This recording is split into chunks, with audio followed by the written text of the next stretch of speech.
Hello, I'm Adam in Wales, and this is my second video looking at the Spiel des Jahres awards. Now, the Spiel des Jahres is the most prestigious gaming award for board games, and it's based in Germany. It's announced in July each year, and it's separated into three categories. The Kinderspiel, which is the children's game, the Kennerspiel, which is the connoisseur's game, the gamer's game, and then the main Spiel des Jahres award. And this year, the three games that are nominated are Codenames, Karuba, and Imhotep. Over the years, many games have won the award, but also many games have been nominated, and on top of that, there's always a list of recommendations, and that's what I'm looking at in this video. Which games have failed to be nominated, not won the award, but have been given the nod by the Spiel des Jahres jury as being worthy of a recommendation. So this is my top 10 games that made that recommendation list through the years. In 1988, Bandu made the recommendation list. It's also known as Bauzuk in some versions. This is Klaus Zock's game. That's Klaus Zock of Zock Verlag, which is one of my favourite publishers and makes many of the games that I have in my collection. Always great family games.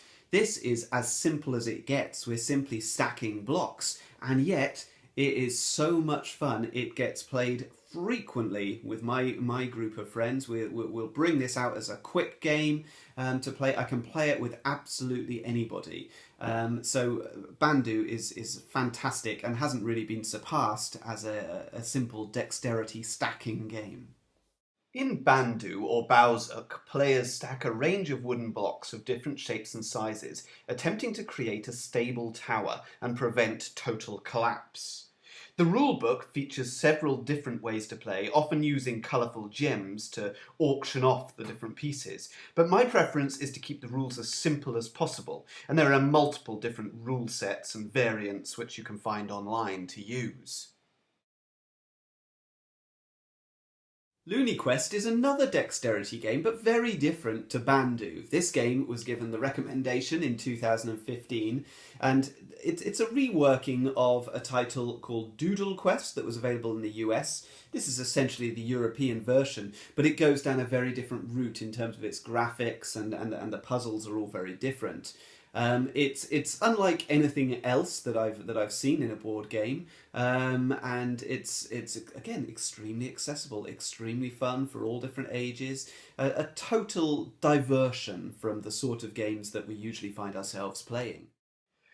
In Looney Quest, players simultaneously draw lines with dry white markers on acetate sheets. They're attempting to draw the lines in such a way that when placed over a variable image, which represents a sort of obstacle course, the line touches bonuses and avoids the penalties. The points and the penalties are awarded to the players depending on their manual dexterity and their spatial awareness. There are many different levels of increasing complexity, and the expansion introduces even more. I mentioned previously my tendency to enjoy Zock Verlag games. This is another one, Saffronito, and this one really has flown under the radar. It's not a game that many people are very familiar with. This is a game, it looks very serious, doesn't it? It has beautiful artwork of spices, and in the game there's a sort of economic side to it. We're gathering money and we're using that to purchase spices and speculating on their possible prices. But the main mechanism of the game is throwing poker chips.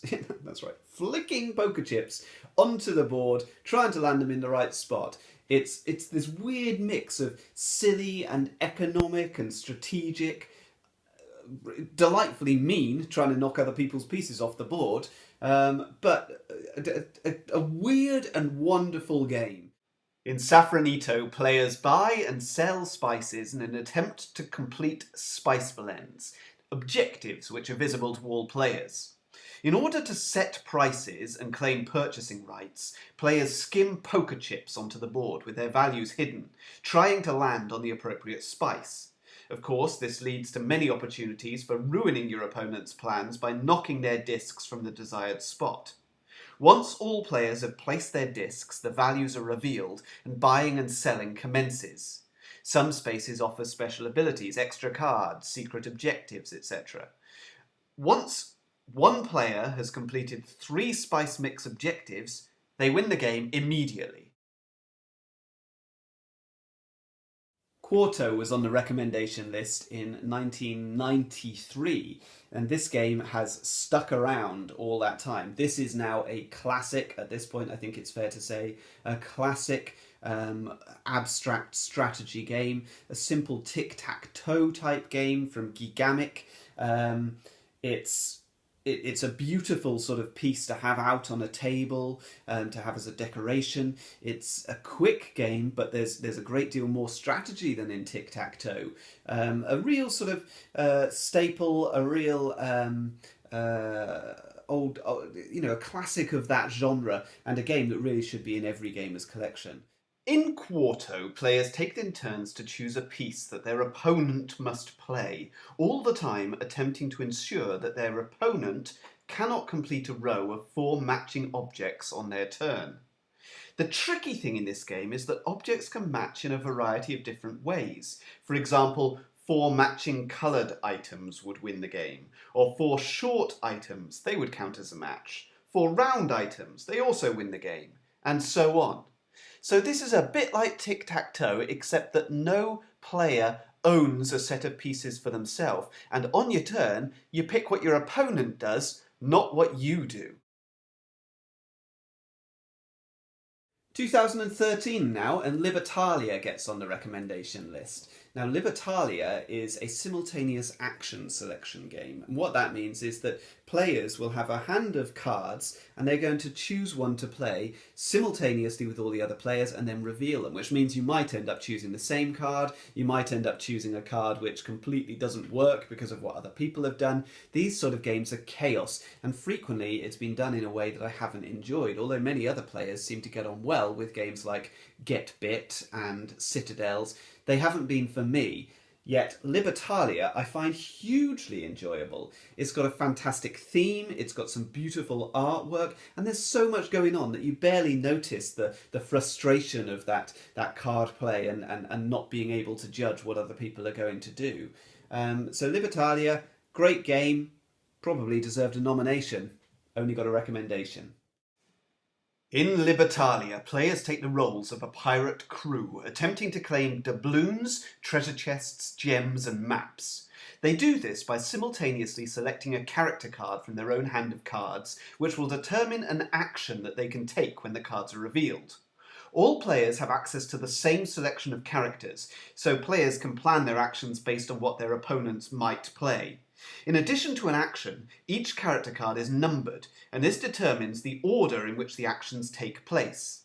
Actions will gain players doubloons, steal items and doubloons from other players, invalidate opponents' actions, or manipulate any cards that they currently have in play.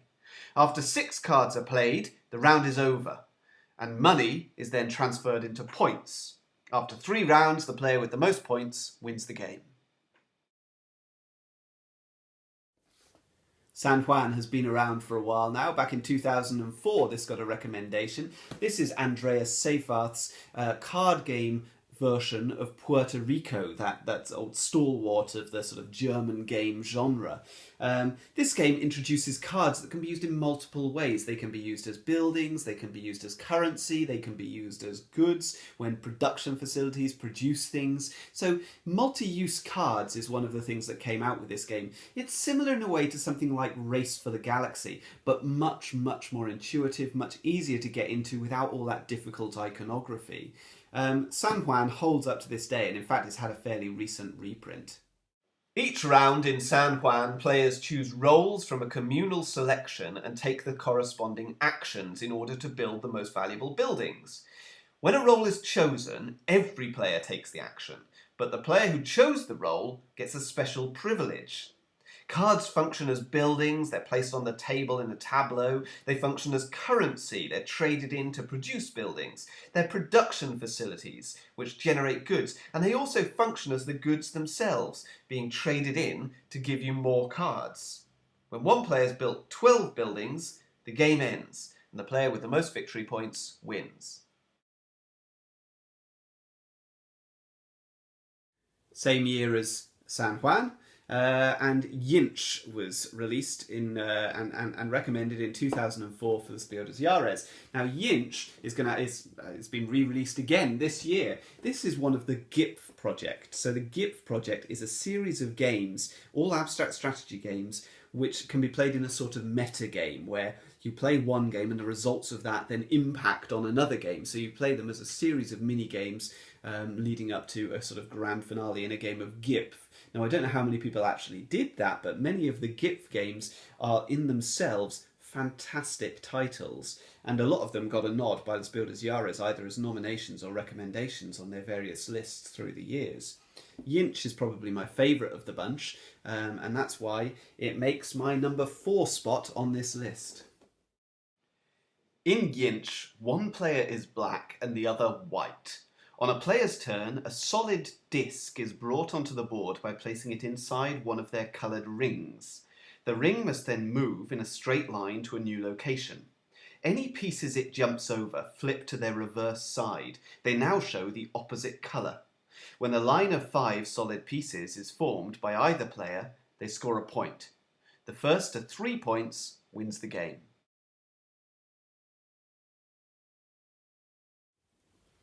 In 2011, Luna got a recommendation for the Spiel des Jahres. Now, there is no way that Luna would be getting a recommendation for that main award today. In 2011, the Kenner Spiel des Jahres was just announced. I believe Seven Wonders won that year. Now, this being the more complex category, and there's no doubt that Luna would fit into that. This is not a family game. This is not an intuitive game. This is a proper gamer's Euro game from Stefan Feld, who is the sort of the beloved of those the Euro gamers.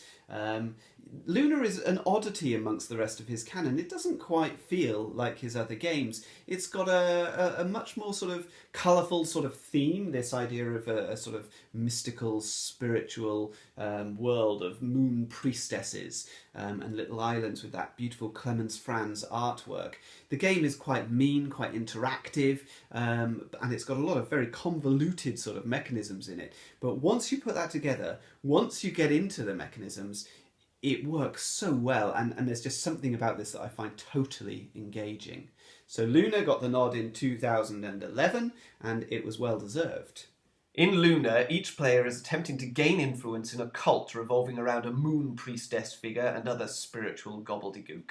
Players attempt to position their novice meeples in the highest scoring positions, trying to have a majority on the island occupied by the moon priestess, endeavouring to stay away from the island with the apostate on it, and attempting to occupy central spaces in the temple. Of course, this often means manoeuvring to displace your opponents with aggressive play. The novices are moved around the play area by taking actions. This involves activating the novices on each island once per turn and gaining the action token that that island offers. Some action tokens allow you to move your novices to other islands or to the central temple. Some will recruit new novices, others will build shrines which score you points or protect you from attacks of other players. And after several rounds, points are calculated and the highest scoring player wins. Numbers 2 and 1 on my list are also both quite heavy games that wouldn't get a Spiel des Jahres award today, although they might be up for something like the Kenner Spiel. So number 2 is Power Grid. Now Power Grid was recommended for the award in 2005. This is Friedemann Fries's masterpiece, I think there's no doubt about that. It's an economic game, it's a network building, route building game, resource management, there's some auctions in there. It just works so well together. If you enjoy exchanging money and buying properties and auctioning things off and managing your resources, then this is the game for you. It looks super dry, but actually this cover has become fairly iconic in the board gaming world at this point. Power Grid, fantastic game. I think it's going to be around for a long time. It helps that they constantly produce expansion maps. In Power Grid, players attempt to build a network of powered cities, and each round starts with an auction. Players buy power plants, which are of varying efficiency and desirability. Some of these power plants use coal, some oil, some garbage, some uranium. A few green energy plants use no resources at all. Players then buy resources from a central marketplace where supply and demand affects the price of the resources for subsequent turns. Players then add tokens of their colour to show which cities they're going to be powering as part of their network, and connections between the cities have varying costs, and space is limited in each city. Finally, players discard the resources they've gathered to power their plants and generate income, which will allow them to buy better power plants and further city connections in future rounds. And at the end of the game, the player who can afford to power the most cities wins.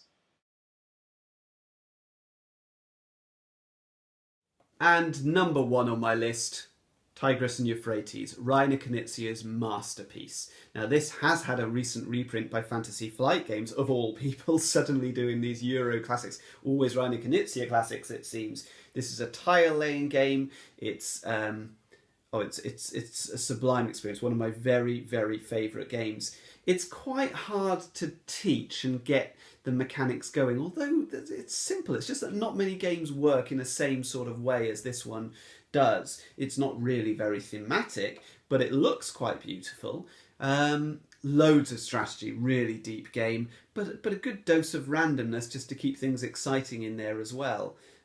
It's a wonderful, wonderful game. I'm glad Fantasy Flight have brought it back. I don't think it's ever going to go completely out of print because it's a masterpiece. So this was recommended by the Spiel des Jahres panel in 1998. So we're getting on for 20 years ago now for Tigris and Euphrates.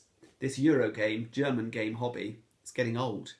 Tigris and Euphrates is a tile-laying game played on a board representing Mesopotamia in 3000 BC. Each player controls a dynasty, and they have 6 tiles hidden behind a screen.